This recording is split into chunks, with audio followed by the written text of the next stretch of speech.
Bonjour à toutes et à tous et bienvenue dans ce nouvel épisode du Salon des Arcanes podcast. Aujourd'hui, je reçois Gaëtan Ballester du compte Lecture Obscure sur Instagram. Bonjour et bienvenue. Bonjour, bonjour, merci de m'avoir invité pour cet épisode. Avec grand plaisir. Comment ça va? Eh bien, ça va, je suis très heureux, j'ai encore d'apprendre des bonnes nouvelles et j'ai l'impression qu'en ce moment, c'est un petit peu une succession, donc je me sens très chanceux et ça va très bien. Écoute, c'est chouette ça. C'est quoi ces bonnes nouvelles? Tu veux nous en parler? Euh, ben, ça va, oui, oui, je viens de recevoir un message des éditions Animae qui m'ont sélectionné pour travailler en partenariat avec eux cette année. Alors, en 2024, j'ai travaillé avec les éditions Très Daniel à présenter leurs produits, les recevoir en avant-première et c'était une super expérience.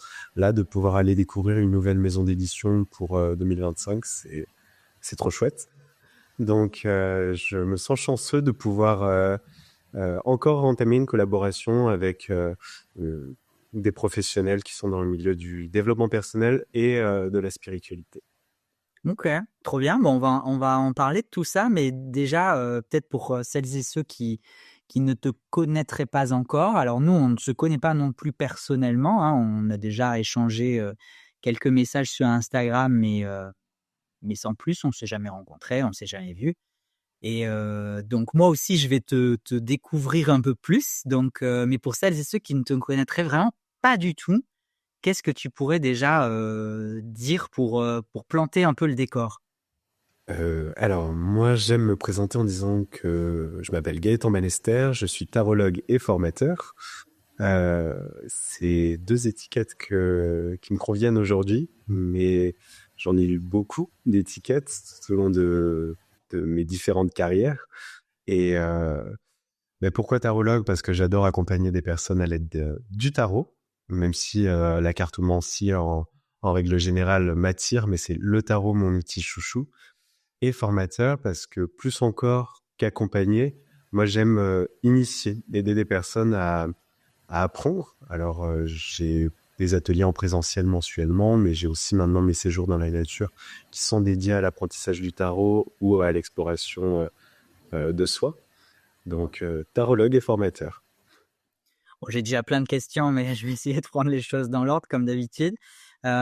Déjà, est-ce que tu peux nous préciser, tu as parlé de nature, moi j'aime bien ça, nous préciser dans quelle région tu vis? Moi je le sais, mais tout le monde ne le sait pas forcément. Alors moi je vis dans le Var. Le Var c'est une région magnifique. C'est pas du tout parce que je suis chauvin que je dis ça. On a la chance d'avoir la mer et la montagne à proximité et les séjours que j'organise parce que ma maison est dans le Var, mais le lieu où j'accueille, c'est dans le Verdon. Donc le Verdon, pour ceux qui connaissent pas, c'est les plus profondes gorges d'Europe. C'est un paysage naturel protégé qui a à couper le souffle et j'ai beaucoup de chance d'y être. Ces séjours que tu organises, c'est toi qui t'occupes de tout ou tu es en collaboration avec un lieu ou quelque chose? Alors c'est moi qui m'occupe de tout. On est dans de l'habitat léger. Ce sont des tentes de 30 mètres carrés et des tentes individuelles pour les nuits. Le but c'est d'impacter au minimum le sol. On est sur la micro-ferme de mon compagnon, une micro-ferme bio qui nous permet de manger aussi des produits qui ont été cultivés sur la terre qu'on foule. Et bon, ça dure un week-end, hein, c'est du vendredi soir au dimanche. Et on profite de cette nature, randonnée, méditation, initiation, et bien sûr manger tous ensemble. Euh, j'ai envie de dire que je m'occupe de tout, mais c'est aussi dans un séjour le groupe qui s'occupe de l'effervescence et l'alchimie qui prend. Donc je suis seul à encadrer, mais c'est tout un groupe à chaque fois qui fait qu'il y a de la magie. Trop bien. Vous êtes combien généralement, tu prends combien de participants? Alors c'est entre 4 à 6 personnes, pas plus, parce que déjà à partir de 6, je trouve que ça, ça peut être beaucoup. Donc au-delà, c'est trop. Donc 6 personnes maximum, et comme ça on a tous le temps d'avoir ce moment de confidence aussi. Et ces initiations, tu parlais d'initiation, est-ce qu'on parle toujours de tarot, de cartomancie ou pas que? Alors, j'ai justement créé 2 modules. Il y a le module accès tarot, pour vraiment apprendre à tirer les cartes et potentiellement accompagner. Où là, ça va être le séjour assez intense d'initiation où on va, parler cartes, tirer cartes, manger cartes, voilà. Heu, L'autre module, il est autour de la reconnexion à la nature. On va faire ces randonnées. On fait aussi dans le, le module tarot, mais ici on fait méditation avec les instruments comme le tambour chamanique, comme mon handpan. Je vais aussi guider des méditations autour de la notion de vie antérieure. On va brasser un éventail de palettes du vivant et de la spiritualité. C'est vrai qu'à Rougon, là où on est, il y a, c'est le lieu où ils ont réintroduit les vautours. Faut savoir que les vautours, ils ont disparu. Je m'écarte un peu du sujet, mais les vautours, ils ont disparu parce que l'homme a empoisonné les loups et les carcasses de loups ont été mangées par le vautour, ce qui fait que les vautours ont disparu. Aujourd'hui, on cherche à les réintroduire et Rougon, c'est le berceau du Verdon où on les a réintroduits. Donc on a la chance d'être survolé par ces oiseaux qui sont majestueux, mais quand je dis ces oiseaux, enfin, on en voit des trentaines, des cinquantaines qui nous survolent et c'est impressionnant. Donc on a aussi toute cette reconnexion au monde sauvage, animal et aussi végétal, parce que il y a des études des années 60 menées par Cliff Baxter qui sont hyper intéressantes sur la communication végétale. Alors, on n'est pas dans de la sylvothérapie, qui peut être très intéressante, mais là on est plus autour des mécanismes qu'a la flore pour communiquer entre elles et petit à petit on voit avec nous. C'est vaste. Trop bien. Ah ouais, mais je suis embarqué, mais c'est trop bien. Mais écartons-nous des sujets. De toute façon, il n'y a pas de sujet dans ces conversations. Euh, on sent vraiment au-delà d'un intérêt, un véritable amour de la nature dans toutes ses composantes, végétales, animales, et vraiment une volonté de contribuer à sa préservation, ou en tout cas de contribuer à essayer de sauver ce qui peut l'être. Oui, tout à fait. Alors, bah, moi, j'ai ce rapport au vivant avec énormément d'empathie et je pense qu'on est de plus en plus nombreux à être dans cette démarche. Et c'est aussi ce qui est agréable dans ces séjours, c'est qu'il y a des personnes qui ne croient plus en l'humanité et qui rencontrent d'autres personnes qui ont la même vision du vivant. Et j'adore ces groupes qui se forment et qui se redonnent foi. Euh, et personnellement, ben, moi, j'ai cet amour du vivant sous toutes ses formes. La forme la plus subtile à la plus concrète. J'ai eu la chance aussi, avec mon compagnon qui a travaillé euh, en tant que naturaliste, de pouvoir aller dans des lieux naturels protégés et observer, je pense notamment à, un essaim de chauve-souris que j'ai pu voir et qui est un spectacle incroyable. Alors ceux qui ont peur des chauves-souris, n'en ayez pas peur, c'est des animaux qui sont tellement beaux et puis j'ai passé une soirée du coup couché à compter 400 chauves-souris qui me frôlaient le visage en parce qu'on devait faire euh, l'émission de naturaliste et c'est une chance aujourd'hui que nos deux projets coïncident et qu'on puisse œuvrer pour le vivant et de façon un peu plus concrète, lui en travaillant la terre et moi en accompagnant des personnes qui ont cette même sensibilité, leur rappeler que oui, en fait, on est nombreux et tout n'est pas perdu. Ça t'a toujours habité ce lien avec le vivant? D'une certaine manière, oui, Euh, je pense que l'électrochoc, le plus violent, je crois que c'était en 2018, où j'avais entendu durant l'été que on avait épuisé, au mois d'août, on épuise ce que la Terre peut produire. Et, euh, et ça a été un déclic pour moi que la Terre est épuisable. Et, mais j'ai toujours été attiré par les animaux, par le monde végétal. Donc oui, depuis toujours. Et tu parlais du lien, tu as employé l'expression du plus subtil au plus concret dans, dans l'univers subtil du lien au vivant. Si tu veux nous en parler? Je vais encore prendre l'exemple des vautours. Euh, c'est vrai que la première fois que j'ai randonné ici, j'ai pu les voir à 5 mètres de moi en plein vol. Ils étaient splendides, hein. Enfin, on était en bordure des falaises et ils étaient à côté. Euh, Là, c'est concret. On a l'animal sauvage qui passe à côté de nous et c'est incroyable de se dire, waouh, le vivant sauvage, c'est à ce point exceptionnel, ça devrait pas l'être, ça devrait être merveilleux, mais plus commun dans nos vies. Et donc là, on est dans du concret, rencontrer le monde sauvage et le subtil, bien c'est les messages qu'on va entendre derrière tout ça. C'est l'émotion que l'on vit en soi et ce que ça traduit en nous. Donc, quand on est le camp de là où on organise les séjours dans la nature, le lieu s'appelle les Marines et on est sous un être qui est titanesque. Euh, ben, les personnes ne se rendent pas forcément compte de cet arbre. On le voit, on voit qu'il est grand, mais lorsque le dernier jour, je fais le module sur la communication végétale et qu'on utilise un boîtier qui retranscrit en fréquence sonore les vibrations de l'arbre, euh, là, on prend conscience de tout ce qu'il nous a donné durant le séjour. Donc, on l'entend d'une façon concrète et on ressent, en tout cas, ça reconnecte avec tout ce qu'il nous a donné. Après, ça, c'est autour des croyances de chacun, mais jusqu'à présent, ça a toujours bien résonné avec les groupes. C'est quoi ce boîtier, cet instrument qui permet... C'est top secret, c'est peut-être un projet... Ah non, pas du tout. Pour le coup, je suis pas du tout initiateur de ce boîtier. J'aurais bien aimé, mais je suis pas ingénieur. Encore une fois, c'est par rapport à ces études qui sont nées dans les années 60, qui ont commencé avec un oscilloscope. L'oscilloscope, c'est, euh, vous savez, dans les films américains, je parle aux auditeurs et à toi, hein, euh, les détecteurs de mensonges, on a cet oscilloscope, voilà, ou détecteur de vérité. Eh bien là, Cliff Baxter, lui, il a eu l'idée de le brancher, mais sur une plante. Et on a observé des réactions intéressantes, euh, de l'empathie, enfin, avec anthropoformisme, on traduit comme de l'empathie.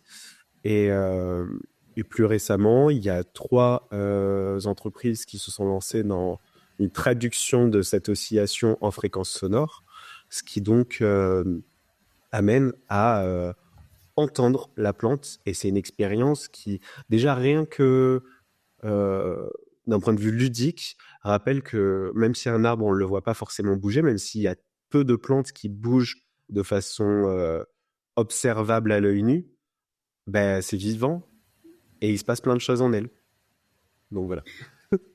Et c'est trop... Enfin, j'aime beaucoup et c'est vrai que c'est important de le rappeler parce que c'est vrai que le monde végétal, souvent, on parle des espèces animales et c'était hyper intéressant ce que tu nous as partagé sur les vautours et en fait cette chaîne vivante, si on touche à un maillon, ça impacte toute la chaîne et c'est exactement la même chose pour l'humanité, je pense. Ça, c'est un autre débat. Mais en tout cas, sur le monde animal, effectivement, si on touche à un maillon de la chaîne, on a un impact sur milliers d'autres espèces par répercussion. Et sur le végétal, on s'en rend peut-être moins compte parce qu'on parle moins des extinctions d'espèces, etc. Mais en fait, il y a aussi un impact environnemental qui peut être catastrophique et on oublie souvent le vivant du végétal. Oui, bah là on s'en rend peut-être pas compte, mais une fois qu'on l'a pointé du doigt, par exemple, euh, chez nous on a l'arbre de Judée, qui est un arbre qui est tout rose, c'est très joli. Euh, Sauf que c'est une espèce qui a été introduite, qui migre très rapidement. Alors oui, une plante, ça migre. Et quand on va... bah, enfin, moi, du coup, je suis attentif à ça maintenant et je me rends compte qu'il y en a partout. Et quand il y a l'arbre de Judée, ça veut dire qu'il n'y a pas une autre espèce endémique ou une espèce native et ça peut poser problème. Tout comme le mimosa, on pense que le mimosa, c'est de chez nous, dans le sud-est, parce qu'on pense à bord les mimosas, tout ça. Eh ben non. Non, c'est une espèce invasive qui, en plus, est extrêmement inflammable. Alors, c'est pas problématique pour le mimosa parce que ça pousse vite, mais quand on pense à nos chênes, quand on pense à nos pins qui, eux, souffrent du feu, ben, c'est un rapport au vivant aussi où il faut avoir ces consciences. En tout cas, ce serait intéressant de rappeler que ça a son importance. Et bon, après, je comprends qu'il y ait une sorte de gradation. On rappelle déjà qu'il y a des espèces animales qui disparaissent. C'est pas évident de mener tous les discours de front. Oui, puis un discours écolo qui, on a beau, on a beau l'avoir, il est quand même encore partiellement, voire peu, voire pas du tout entendu. En fait, c'est un rôle ingrat hein, d'être dans l'écologie parce que euh, on, on œuvre pour le collectif, on œuvre pour un bien commun. Enfin, vouloir que la Terre survive, c'est vouloir que l'humanité survive. Euh, mais à une échelle plus directe, c'est mettre des bâtons dans les roues aux personnes qui sont impactées. Et, euh, et donc c'est pas facile d'être dans cette posture. Et moi j'ai pas non plus prétention à être dans cette posture de chercher à faire œuvrer chacun dans une direction meilleure. J'invite, j'invite si on le souhaite à en tout cas à avoir conscience. Et donc tu parlais de ce lieu, donc qui est la ferme microbio, je crois que tu as le terme, non? Alors c'est une micro-ferme bio qui s'appelle Micro, voilà, j'ai interverti les mots. c'est le clos de la Bécassière. Qui en est à ses tout débuts, hein, mais donc c'est moitié maraîchage. Le maraîchage, c'est donc la culture des légumes et des fruits, et moitié exploitation de poules pondeuses. Et les poules pondeuses, elles vont faire que pondre, parce qu'il y a des élevages où les poules, bien quand elles, à bout d'un moment, elles pondent moins, sont envoyées à l'abattoir. Là, ce sera pas le cas. Il y aura la réforme, donc la petite maison de retraite pour les poules, et elles feront leur fin de vie. Donc ça aussi, c'est chouette de, même au travers de l'exploitation animale, euh, trouver une opportunité pour que ce soit un peu plus éthique. Et comment on, enfin, je suis désolé, mais c'est un sujet qui me passionne. J'espère que ça passionnera nos auditeurs et auditrices aussi. Euh, Comment on en vient à créer une micro-ferme et en termes de gestion, est-ce que ça nécessite du coup beaucoup? Je te vois lever les yeux, les sourcils. Le coup, là, je voudrais pas trop me greffer non plus aux intentions de mon compagnon parce que c'est lui qui gère sa micro-ferme sur laquelle moi j'ai l'espace de lancer ses séjours et, euh, et, et voilà. Mais après, c'est son projet, la micro-ferme. Moi, je trouve ça passionnant et je trouve que ça résonne super bien avec mes valeurs. De toute façon, on s'est bien trouvé, mais ça reste son projet, c'est lui qui s'est formé là-dedans. Je pense que si tu posais la question, il te répondrait que euh, ça lui permet d'agir plus directement en cohérence avec ses valeurs sur le vivant. Mais du coup, il est tout seul il est tout seul. Il est tout seul. Et ce qu'il arrive à dégager de son exploitation, j'imagine qu'il y a de l'autoconsommation, enfin de la consommation personnelle et Alors, peut-être de la vente. l'exploitation est à ses tout débuts, hein. On est encore en train de monter les serres, il y a plein de choses qui sont en train de se bâtir. Euh, c'est surtout des réflexions autour du comment gérer l'eau, comment gérer pour que ça impacte au minimum le milieu. Par exemple, là, le sol, il a tout bâché pour pas retourner la terre, ce qui finalement appauvrit le sol, euh, et travailler sur une biodégradation du milieu naturel. Donc c'est des questionnements, mais ça c'est plutôt son côté parce que lui il a fait une reconversion pour aller là-dedans avec des stages chez d'autres fermes et ça a été super chouette. Et désolé, je t'embête encore avec ça. Économiquement, j'ai plus mon mot. Euh, le modèle économique d'une micro-ferme, alors ça peut subvenir à ses propres besoins, j'imagine. Mais est-ce que du coup ça permet d'en dégager un revenu? Est-ce qu'il y a du coup suffisamment de production pour en faire de la vente en local? Comment ça se passe? Si tu as des éléments, hein, si tu n'as pas d'éléments, tant pis. Son intention c'est bien sûr de pouvoir faire un approvisionnement local. Euh, Bien sûr, pas faire des partenariats avec des hypermarchés. Euh, et après, autour de la vie économique, c'est sûr que euh, ça offre l'opportunité de repenser son modèle économique. Aujourd'hui, avoir un emploi salarié, ça demande de dégager un revenu pour payer ses charges, c'est-à-dire sa maison, ses courses pour le mois et enfin, plein de choses. Notre forfait de téléphone, notre essence, il y a, il y a tout ça à dégager. Là, c'est aussi une invitation pour nous à s'extraire un petit peu de la société capitaliste. Et on a aussi conscience que, certes, ça demande du courage, mais d'un autre côté, ce sera une position assez privilégiée. Et tu as parlé de tambour chamanique à un moment. Est-ce que du coup, au-delà du tambour, tu as une pratique chamanique, une affinité? Est-ce que ton lien au vivant se relie au chamanisme ou c'est des choses qui pour toi sont... Euh, Ce qui est dangereux, c'est que le terme chamanisme ou chaman, ça peut vite être enfermant. Et puis ça appelle à un folklore ou à une culture. Folklore parce qu'il y a l'idée que chacun va se faire de ce qu'est un chaman. Et une culture qui n'est pas la mienne. Euh, En tout cas, moi, j'ai pas baigné dans une tradition chamanique, loin de là. Mais il y a des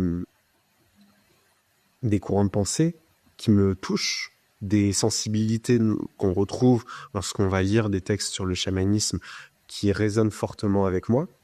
Après, j'irai pas dire je suis chaman, loin de là, mais je trouve ça très beau. Donc, tu n'as pas réveillé le chaman qui est en toi, pour reprendre le terme d'un livre très connu. Euh, Est-ce que déjà il est endormi? S'il y a un chaman en nous, est-ce qu'il est endormi? En tout cas, ce titre accrocheur, moi je l'aime bien, mais c'est pas une volonté, en tout cas, de réveiller ce titre, cette étiquette. Bon, je faisais référence à un livre de Arnaud Rioux, qui est probablement celui qui a contribué à lancer sa carrière, hein. Aujourd'hui, c'est un écrivain, conférencier, donc que tout le monde doit connaître, je pense, mais bon, je mettrai le lien quand même en barre de description au cas où. En tout cas, merci beaucoup pour avoir exploré ce lien au vivant. Sans transition, je vais passer aux cartes, à la cartomancie. Comment t'es tombé dans la marmite?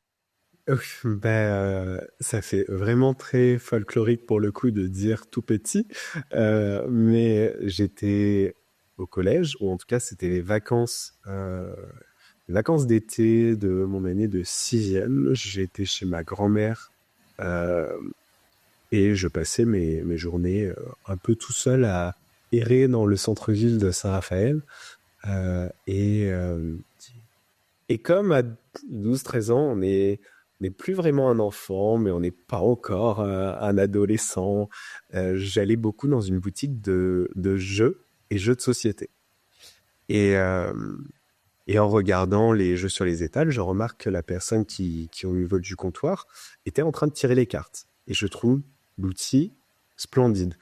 J'ai toujours été amoureux des cartes à collectionner, mais de voir un adulte utiliser des cartes et être en interaction avec quelqu'un d'autre de façon aussi passionnée, ça m'a attiré. Donc je faisais mine de regarder les jeux et j'écoutais attentivement. Et puis j'ai demandé si je pouvais en acheter un. Parce qu'ils étaient encore sous vitrine. Alors, c'est de moins en moins courant, mais avant, dans les librairies ou dans les boutiques, enfin, il me semble que les jeux étaient sous vitrine, fermés à clé. Et elle n'a pas voulu. La dame, elle n'a pas voulu, sauf que j'y étais 2 semaines chez ma grand-mère et j'y suis retourné beaucoup. Donc, elle m'a montré quelques petits trucs. Ça a été chouette et elle a accepté de me vendre un jeu.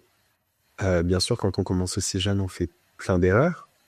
Ou en tout cas aujourd'hui ce que j'ai appris et je considère être des erreurs, mais ça permet aussi de cheminer et de grandir avec un tarot. Tu te rappelles de quel jeu elle utilisait à l'époque et celui que tu as acheté en premier? Euh, alors, le sien, il était bien usé, mais moi, c'était un Grimaud. Un Grimaud, vraiment, on sort pas du cadre. Le jeu qu'on demande souvent à la librairie en disant un traditionnel. Ça me fait souvent rire parce que qu'est-ce qui se cache derrière ce traditionnel, mais oui, moi j'ai commencé avec ça. À Marseille, en tout cas. Donc le tarot de Marseille, Grimaud, qui est bicolore ou tricolore. C'est ça le tricolore. Oui, qui était le plus courant, hein, et qui en fait, une fois qu'on a mis le nez dedans, on se rend compte que c'est loin d'être le plus beau en fait. Oui, après, moi ça a quand même éduqué mon goût esthétique à la cartomancie. Euh, et aujourd'hui, mes jeux préférés, ça reste quand même des jeux qui ont cette iconographie un peu traditionnelle encore. Donc tu es plutôt team tarot de Marseille. C'est pas facile parce que j'aime beaucoup les arcanes majeures du tarot de Marseille parce que j'ai été biberonné avec ça. Mais lorsque j'accompagne quelqu'un, j'aime utiliser les arcanes mineures et le Rider-Waite, du fait qu'il est illustré, permet d'impliquer vraiment la personne en face de soi dans l'interprétation de la carte. Et donc, parle-nous un peu de cette jeunesse de découverte. Est-ce que du coup, à partir du moment où tu as eu ce jeu entre les mains, tu n'as eu de cesse de tirer les cartes, de t'entraîner, de pratiquer, ou est-ce qu'en fait, à la fin de l'été, tu as rangé ça dans un tiroir et c'est ressorti 15 ans après, je sais pas. Euh, Il y a eu des périodes très actives et des périodes de creux, des périodes très actives et je pense qu'à chaque fois je me faisais un peu peur et je le rangeais.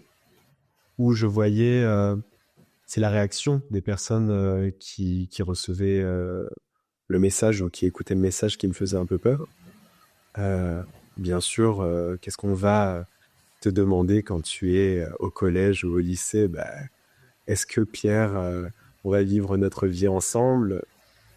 Les cartes, elles sont là pour poser des questions. Aujourd'hui, je le sais, mais à l'époque, je le voyais d'un point de vue un peu plus euh, divinatoire. Et puis, ça fait peut-être se poser les bonnes questions, mais il n'y a pas Pierre qui est resté dans la vie de ces personnes jusqu'à la fin de leur vie, malheureusement ou heureusement en fait. Les relations au collège, oui, ça, il y en a certaines hein, qui durent peu, je pense. Statistiquement, à mon avis, peu. C'est ça, mais après, c'est surtout que c'est le tarot, il est doué de plein de cartes magnifiques, mais aussi des cartes inquiétantes. J'avais pas le bagage pour rassurer autour de ces cartes. Et, euh, et à un moment où j'ai même cru être un oiseau de mauvais augure avec mon jeu, donc je l'ai laissé de côté.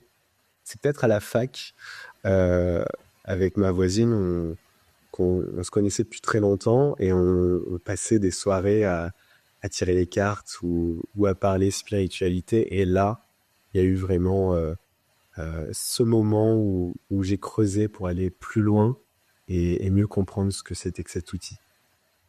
À l'époque, du coup, tu utilisais que les 22 du Marseille. Oui, oui, oui, c'est ça.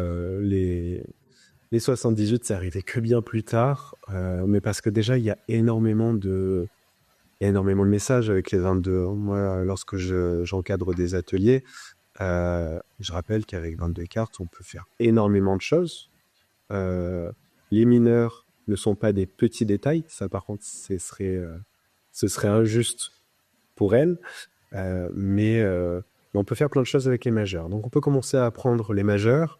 Et puis, quand on se sent plus à l'aise, partir en quête ou en conquête de ces mineurs qui restent un beau boulot derrière. Mais une fois qu'on a commencé à saisir bah, de quoi va nous parler les coupes, de quoi va nous parler les épées, de quoi va nous parler les deniers et les bâtons, euh, tout se clarifie. Et ce qui est plaisant dans le tarot, c'est qu'il y a une structure qui est très bien réfléchie, très bien articulée. Et quand on commence à le comprendre par un bout, bah, l'autre bout, il est encore plus facile à saisir. Donc, on peut y aller doucement et tout va devenir plus clair petit à petit. J'ai une question ultra personnelle qui m'a traversé l'esprit. Comment ta famille, quand tu es revenu, par exemple, tu disais que tu étais en vacances chez ta grand-mère, elle te voit revenir avec un tarot entre les mains à 12 ans, comment elle réagit? Bah, elle le voit pas. Euh, J'avais bien compris que c'était pas quelque chose à montrer. Alors, est-ce que c'est parce que j'avais peur qu'on me dise tu dépenses de l'argent inutilement? Est-ce que j'avais conscience que ça plairait pas, que ce serait vu d'un mauvais œil? Quand j'ai commencé à essayer d'en parler, ça n'a pas plu du tout. Donc j'ai un peu gardé ça pour moi. Mais quand on fait une reconversion pour ce domaine, mais on peut plus le cacher. Euh, et étrangement, alors ils comprennent toujours pas, hein, en tout cas mes parents, c'est pas leur langage. Ni le développement personnel, ni le bien-être, ni euh, et encore moins la spiritualité. Pourtant, j'ai fait mon catéchisme, hein, et j'ai été enfant de cœur. Mais c'est pas leur langage. Mais j'ai appris il y a 2 semaines que j'ai une grande tante qui, à la Garde, donc vers Toulon, était très connue pour tirer les cartes et beaucoup de personnes allaient chez elle pour tirer les cartes. Et ça a ravivé des souvenirs d'enfance de mon père qu'on ne m'avait jamais confié. Mais voilà, c'est pas quelque chose qui résonne avec eux. Moi, je les force pas. Euh, c'est intéressant des fois de se confronter parce que ça me permet de travailler sur moi-même. Mais c'est pas une tradition familiale. Tu m'as offert la transition parfaite pour parler de cette reconversion. Si tu veux bien qu'on en parle, Bien sûr. parce que à quel âge du coup cette reconversion et qu'est-ce qui s'est joué derrière cette reconversion? Je suis moi-même issu d'une reconversion. J'ai accueilli beaucoup de personnes qui ont fait des reconversions dans ce podcast. C'est toujours hyper intéressant de voir les parcours de chacun et les similitudes, les différences, les résonances. Alors, la reconversion, c'est quelque chose qui... Bah déjà, au niveau des études, j'ai fait des études d'histoire de l'art, j'ai fait des études de management. Et j'ai eu l'occasion de reprendre une boulangerie. Donc, je suis parti en formation. C'était une formation très intense qui dure 4 mois. Au bout de 2 mois, on passe notre CAP. Au bout de 4 mois, on est évalué par 2 meilleurs ouvriers de France pour avoir notre diplôme. C'était assez intense parce qu'il y avait le projet professionnel derrière Enfin, on avait déjà les clés de la boulangerie, donc il fallait avoir le diplôme, hein, pour pouvoir ouvrir. Et c'est un métier que j'ai trouvé génial parce que on part de la farine et on fait plein de choses. On fait plein de choses, on y met plein d'amour et on lui dit que c'est bon, on lui dit que ça fait du bien. On est un des commerces qui, je pense, est le plus apprécié par les Français. Euh, c'est qui est toujours valorisé. Le nombre de fois en soirée, quand j'ai dit que j'étais boulanger, on m'a dit oh, chapeau. Oh là là, moi j'aurais pas le courage. Et moi ça m'énervait parce que c'est pas une notion de courage, c'est juste un métier. Chaque métier a ses difficultés. Oui, nous c'était les horaires, mais ça veut dire que ces difficultés elles m'ont rattrapé parce qu'au-delà de la fatigue, c'est vrai qu'à un moment mon corps je tremblais sans arrêt de fatigue. Je pouvais plus prendre le volant parce que je m'endormais au volant. Euh, et j'ai fait une allergie à la farine de plus en plus forte. C'est-à-dire que la farine est un allergène très fort. On nous en parle pas beaucoup quand on fait la formation. Et il y a beaucoup de boulangers qui sont obligés d'arrêter parce qu'ils ne supportent plus. Au départ, moi, ça l'a touché mes poumons. Donc, je faisais sans arrêt des crises d'asthme, sans arrêt des quintes de toux. Et à la fin, ça avait un rapport urticant. Mes mains me brûlaient. Donc, mon corps m'a dit stop. Et quand j'ai dit que j'arrêtais, ben, il y avait aussi une forme de somatisation, sûrement parce que mon corps, ça allait mieux, je respirais déjà mieux. Bah déjà, t'étais plus en contact avec. Ah si, quand même. Ah, c'est entre le moment de la décision, tu veux dire, et la fin effective. Le moment de l'annonce et la fin effective. Ouais.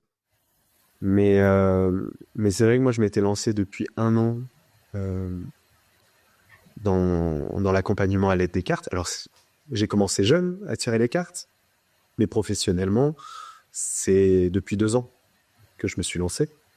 J'ai la chance d'avoir travaillé plusieurs fois avec une librairie qui a su... Parce que mon compte Instagram, à la base, c'était pas de la cartomancie. C'était autour de l'écriture. Euh, et de façon hebdomadaire, je faisais des petits tirages. Je trouvais ça chouette de partager ça avec ma communauté. Et bah, cette librairie a su que je tirais les cartes, m'a proposé de mener un atelier, ce qui m'a fait beaucoup réfléchir. Je me suis dit, bah, un atelier, c'est pas vraiment vendre ma pratique, c'est guider d'autres personnes, je trouve ça chouette.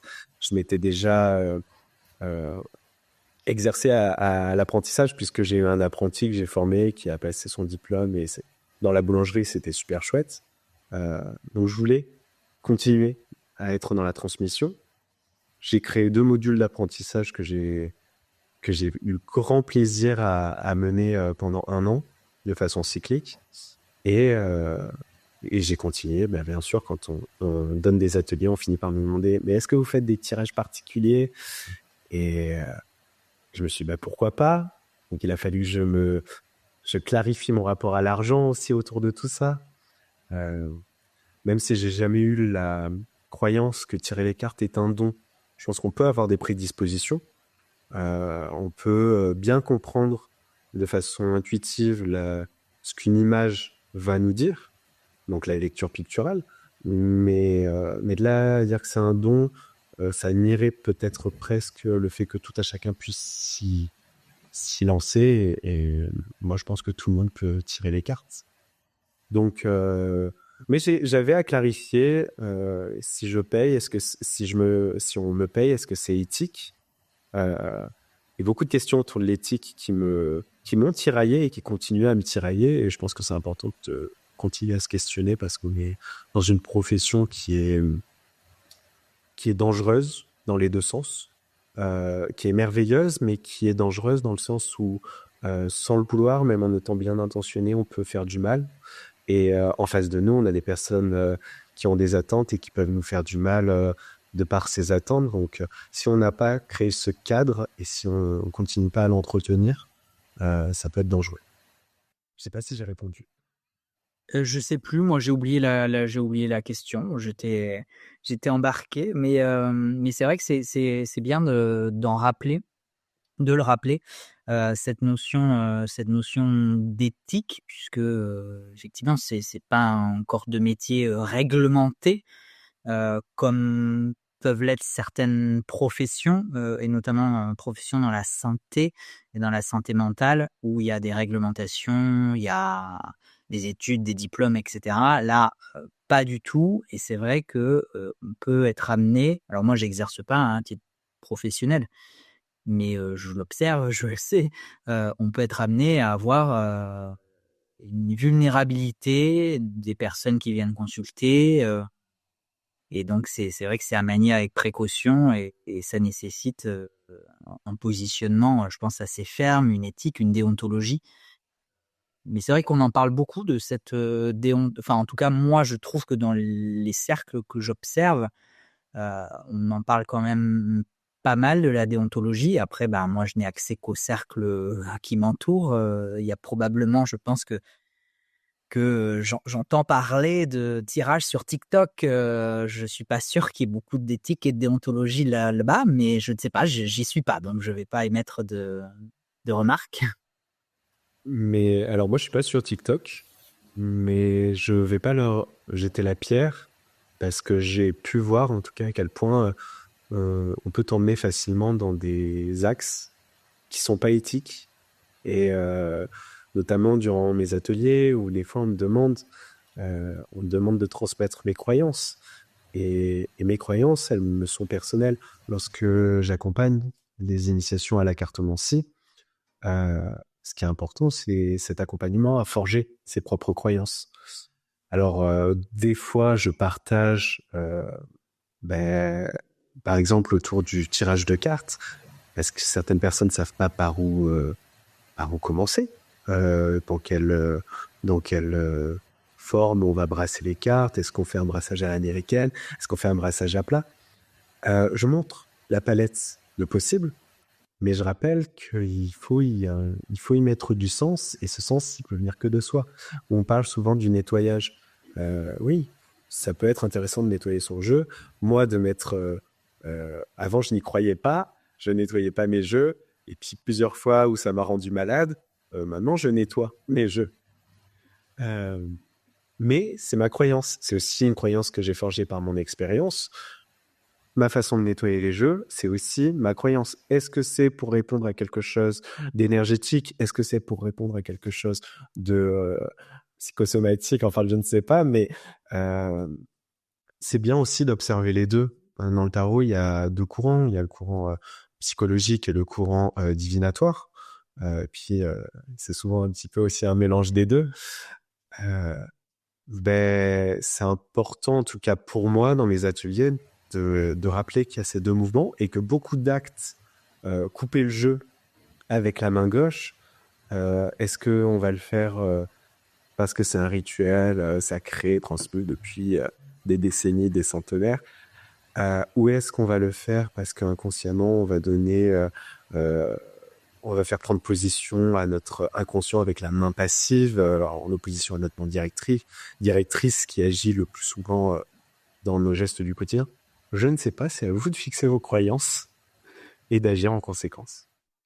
C'est hyper intéressant. Comment toi t'as cheminé, comment tu t'es positionné? Est-ce que c'est, je sais pas, par des expériences, voire des mauvaises expériences? Est-ce que c'est par des lectures? Est-ce que c'est, tu vois, comment t'en es arrivé toi à te forger, finalement, ton cadre, ton référentiel? Alors, j'irai pas par des lectures parce que malheureusement, sur beaucoup de lectures que j'ai fait, c'est pas quelque chose qui est très souligné. En tout cas, dans les textes qui m'ont le plus nourri, c'est pas cet axe-là qui a été le plus souligné. Comme j'ai dit, j'ai commencé jeune, j'ai fait beaucoup d'erreurs, des temps de pause, ça m'a permis de prendre du recul et aussi de comprendre où était ma responsabilité dans l'erreur, comment l'éviter, qu'est-ce qui m'appartenait, qu'est-ce qui ne m'appartenait pas. Et du coup, c'est quelque chose qui me tient à cœur dans mon activité. J'ai aussi, aujourd'hui, on entend de plus en plus qu'il y a des praticiens qui ont des comportements problématiques et qui se font taper sur les doigts. Ça oblige, et je trouve que c'est pas plus mal, du coup, à se poser ces questions. Mais dernièrement, tu vois, j'étais vraiment dans une période de doute, parce que j'ai pas non plus un cercle de cartomanciens autour de moi avec qui poser toutes ces questions. On n'a pas le temps, hein, et j'avais peur de me détourner, ou en tout cas, je trouve ça important de douter, mais là, j'avais envie de travailler sur ce doute, et je me suis offert la formation du Tarot Bootcamp, notamment la formation d'Emmanuel Iger sur l'éthique, et ça m'a fait du bien parce que, comme j'ai dit, on peut vite se perdre, et d'entendre un autre professionnel qui rappelle certains cadres, ou qui nous oppose un cadre et qui n'est pas forcément celui sur lequel nous on est placé, mais on sait pourquoi. On reste à travailler avec de l'humain. Il y a des particularités, mais c'est par la discussion, plus que par les lectures, parce qu'aujourd'hui, malheureusement, comme je l'ai dit, il n'y a pas manuel de l'éthique du tarologue. Mais il y a la formation d'Emmanuel Iger. J'aime beaucoup notre conversation parce que tu anticipes dans tes réponses mes questions suivantes. Donc, c'est parfait. Parce qu'à un moment, j'allais te demander, je sais plus avant ce que j'allais te demander, mais là, j'allais te parler, justement, te poser la question, est-ce que tu as un cercle? Est-ce que tu as pu discuter avec des praticiens, des professionnels? Et tu as bien mentionné l'absence de cercle, l'absence de... Pas tout à fait une absence, parce que je parle avec quelques professionnels, tu vois, je repense à... Il y a eu quelques consultations tout en respectant l'anonymat. J'ai eu un comportement où je pense avoir été éthique. On peut t'amener des choses très lourdes lors d'une consultation, qui sont pas, d'ailleurs c'est pas le bon terme, consultation, lors d'une guidance, qui ne devraient pas se retrouver dans le cadre d'une séance de tarot, ou en tout cas, c'est pas l'espace le plus approprié, et encore moins vers un énergéticien, en tout cas pas autour de la parascience ni de la paramédecine, qui sont des soutiens, mais qui sont pas là pour remplacer. Et donc, j'ai quand même quelques collègues avec qui parler, notamment via Instagram, où je leur ai demandé, voilà, je leur ai dit, voilà, on m'a apporté ce sujet-là, j'ai réagi de cette façon, cette façon, cette façon. Qu'est-ce que vous en pensez?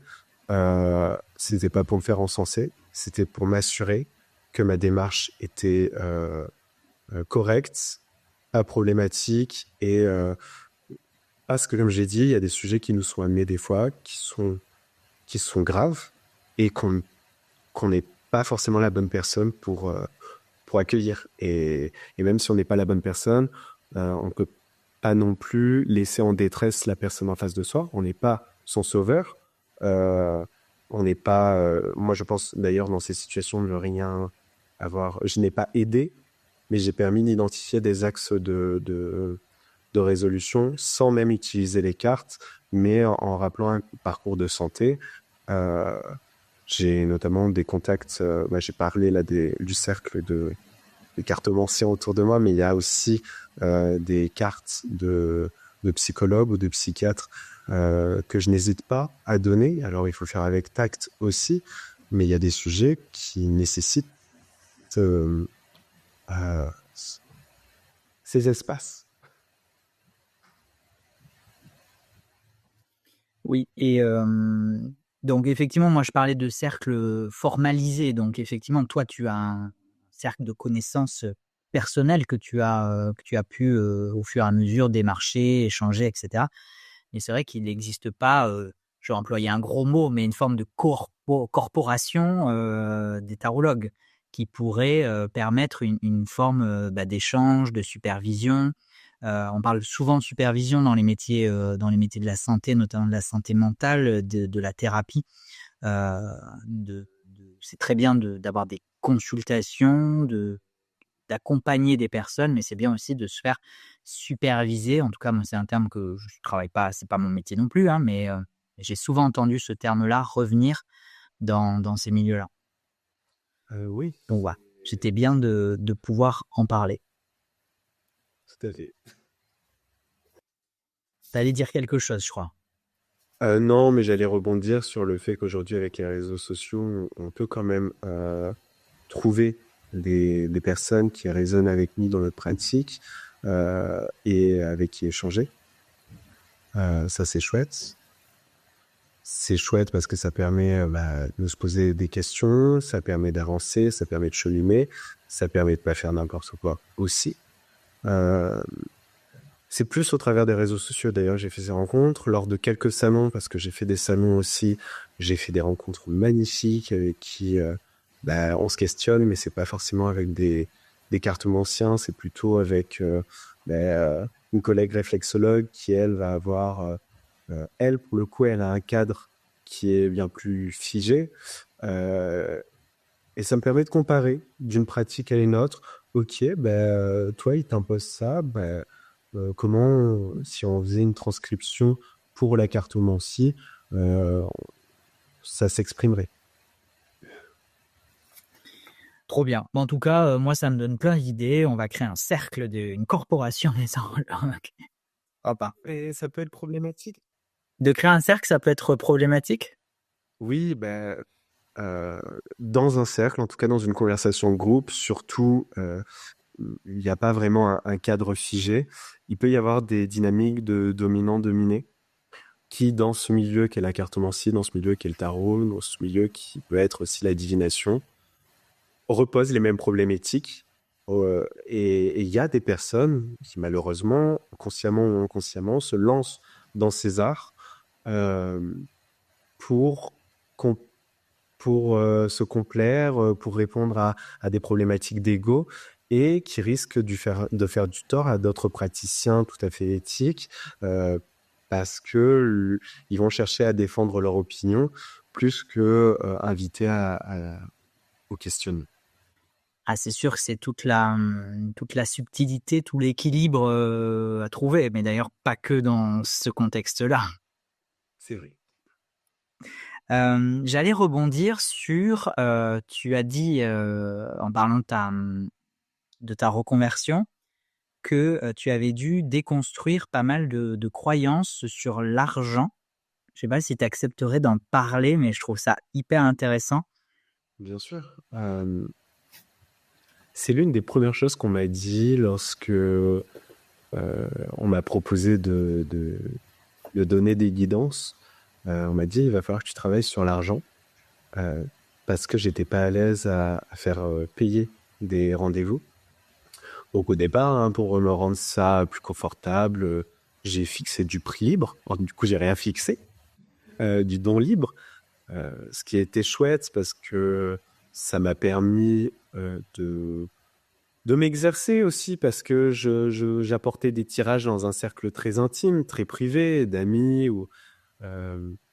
Mais en même temps, ben moi, quand je donnais une guidance, je donnais aussi mon temps.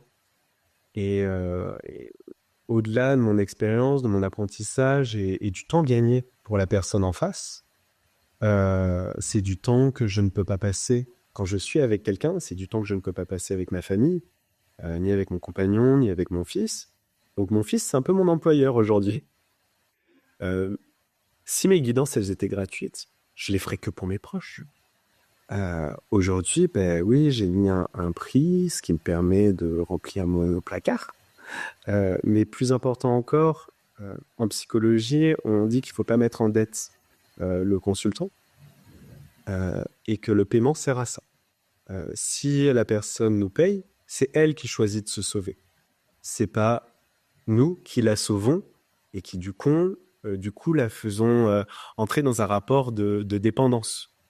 C'est elle qui est actrice de sa libération. Bon, on n'est pas psychologue, même si on peut avoir des formations. Moi, je me suis formé pour avoir quelques outils, mais la personne qui va s'asseoir en face de nous, si elle a payé, elle va prendre le temps d'écouter. Elle va s'engager dans sa posture.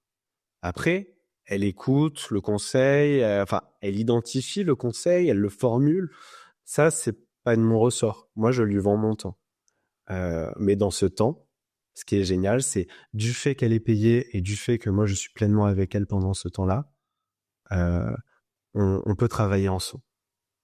Et au départ, tu faisais l'analogie sur le terme de don, que souvent, tirer les cartes, c'est considéré par beaucoup comme une espèce de don, de voyance, et que du coup, parce que c'est un don, ça devrait pas être être rémunéré, ça devrait pas être rentré dans un rapport d'argent. C'est vrai que c'est un discours qu'on a déjà entendu, hein, et qu'on entend encore parfois. Toi, tu as été confronté à cette croyance finalement, un peu?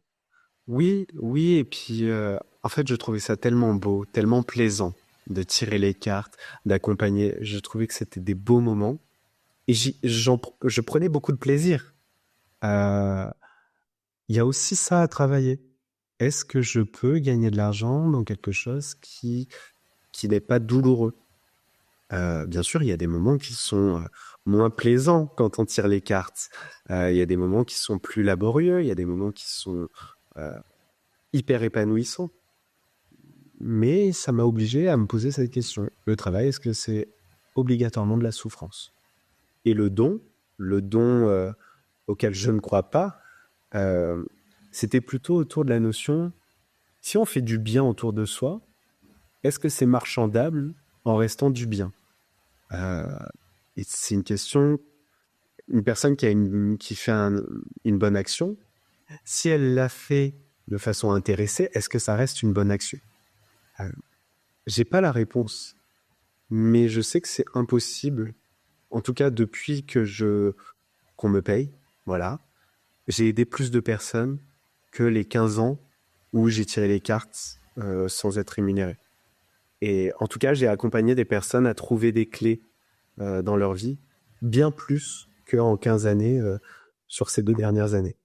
Donc rien que pour ça, je pense que c'est une bonne réponse. En tout cas, j'adore ce questionnement. Franchement, c'est pépite. Merci beaucoup. Alors, le rapport au travail, au plaisir et est-ce que on peut gagner sa vie? Déjà, le terme gagner sa vie, il est problématique pour moi. On va dire gagner de l'argent sur la base d'une activité qui nous procure du plaisir, en déconstruisant cette croyance qui vient même de l'étymologie du terme travail, hein, qui se rapporte originellement à un instrument de torture quand même. Donc forcément, dans l'inconscient collectif, le travail est associé à la souffrance, est associé à la difficulté, à la peine. Et déconstruire ça, déjà, c'est énorme. Donc merci de l'avoir mentionné et rappelé. Mais de rien, après, en boulangerie, moi, je prenais du plaisir. Faire mon pain, faire mes viennoiseries, voir les personnes qui se régalaient, c'était plaisant. Mais je voyais la souffrance quand même pour le corps. Mon corps était usé. Et il a fallu que je fasse la suite du cheminement. La pénibilité, oui, parce que ça, malheureusement, après, il y a effectivement des métiers qui restent, dans lequel reste une forme de pénibilité, notamment pour le corps, effectivement, qui est soumis parfois à des rythmes, à des horaires, à des conditions qui peuvent être très difficiles. Oui. Oui, bah, quand j'ai quitté la boulangerie, j'ai quand même eu quelques mois où je me suis beaucoup reposé. Où, en même temps, je culpabilisais de ne rien faire, et je mets des guillemets entre ne rien faire parce que ça a été aussi le temps où j'ai pu bâtir le terrain pour accueillir les séjours, le temps où j'ai pu préparer du marketing, qui est un boulot quand on est entrepreneur, toi-même tu le sais très bien. Et puis nourrir les réseaux sociaux, parce que c'est un plaisir d'être sur les réseaux sociaux. C'est aujourd'hui des outils qui nous sont gratuits, donc on a cette chance de pouvoir communiquer sur ces outils. Mais c'est beaucoup de travail. C'est beaucoup de travail, et il faut, à mon sens, trouver la façon d'être présent sur les réseaux sans que ça empiète trop dans notre vie. Enfin, c'est un jeu de tandem un petit peu qui peut être très chouette, mais il faut pas tomber dans ces pièges. Alors c'est parfait parce qu'encore une fois, tu anticipes complètement mes questions. Mais juste avant de rebondir sur la question des réseaux sociaux, qui était un des sujets que je voulais vraiment aborder avec toi, même si je pense que tout le monde le sait maintenant, je ne prépare jamais ces discussions, ces échanges. Moi, je suis ton compte Instagram, hein, depuis quelque temps déjà, et je vois tout le travail que tu fournis et je suis impressionné. Donc, je voulais absolument qu'on en parle. Donc, on va en parler, mais avant, je vais revenir sur cette culpabilité. J'ai adoré que tu parles de cette culpabilité parce que c'était ce que j'avais dans la tête aussi.